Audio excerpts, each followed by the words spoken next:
Shalom Bapak Ibu yang dikasihi Tuhan Yesus. Sabda Sadik pagi hari ini diberi tema Inisiator Kemerdekaan.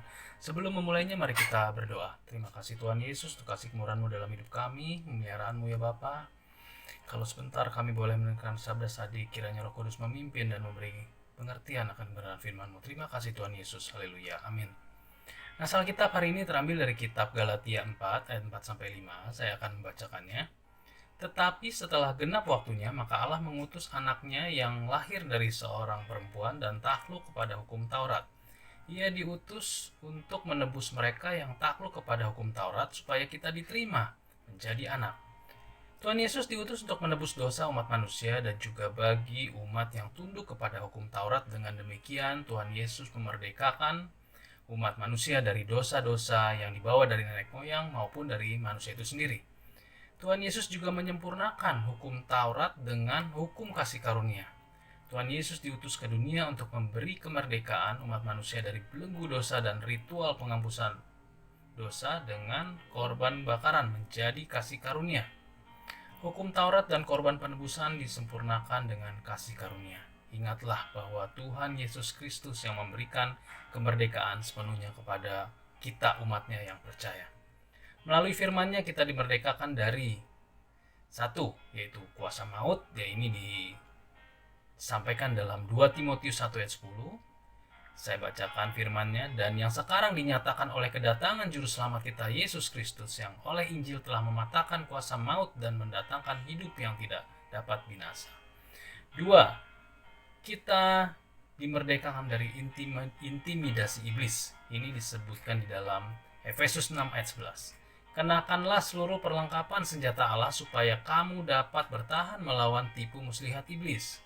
Yang ketiga, kita dimerdekakan dari belenggu dosa. Ini disebutkan dalam Kejadian 4 ayat 7.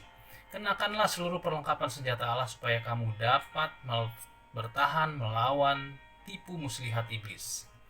Yang keempat, kita dimerdekakan dari ketakutan. Ini disampaikan dalam 1 Yohanes 4 ayat 18. Di dalam kasih tidak ada ketakutan. Kasih yang sempurna melenyapkan ketakutan. Sebab ketakutan mengandung hukuman. Dan barang siapa takut, ia tidak sempurna di dalam kasih. Di dalam yang kelima, kekhawatiran. Di dalam Matius 6 ayat 25. Karena itu aku berkata kepadamu, janganlah khawatir akan hidupmu, akan apa yang hendak kamu makan dan minum. Dan janganlah khawatir pula akan tubuhmu, akan apa yang hendak kamu pakai. Bukankah hidup itu lebih penting daripada makanan dan tubuh itu lebih penting daripada pakaian?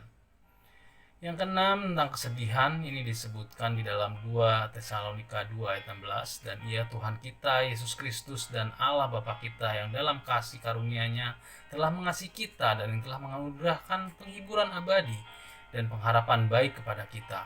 Yang ketujuh, kita dimerdekakan dari kedukaan. Ini disebutkan dalam Yesaya 35 ayat 10. Dan orang-orang yang dibebaskan Tuhan akan pulang dan masuk ke Sion dengan sorak-sorai. Sedang sukacita abadi meliputi mereka. Kegirangan dan sukacita akan memenuhi mereka. Kedukaan dan keluh kesah akan menjauh. Yang kedelapan, kita dimerdekakan dari kemiskinan. Ini disampaikan dalam Amsal 28 ayat 19. Siapa mengerjakan tanahnya akan kenyang dengan makanan. Tetapi siapa mengejar barang yang sia-sia akan kenyang dengan kemiskinan. Yang kesembilan, kita dimerdekakan dari kelaparan. Disampaikan di dalam Yeskiel 36 ayat 29. Aku akan melepaskan kamu dari segala dosa kenajisanmu, dan aku akan menumbuhkan gandum serta memperbanyaknya, dan aku tidak lagi mendatangkan kelaparan atasmu. Firman Tuhan di atas adalah janji Tuhan kepada semua umat manusia yang percaya. Mari kita pegang janji Tuhan. Tuhan Yesus sudah memberi kemerdekaan kepada umatnya, dan Dia inisiator kemerdekaan bagi anak yang dikasihi. Haleluya. Menyambut HUT kemerdekaan RI yang ke-78 ini, kiranya rakyat Indonesia beroleh kemerdekaan yang sesungguhnya, karena Tuhan sudah memberi kemerdekaan kepada umat yang mengasihinya.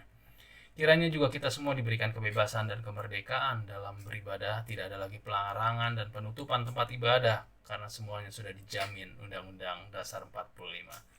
Merdeka. Shalom.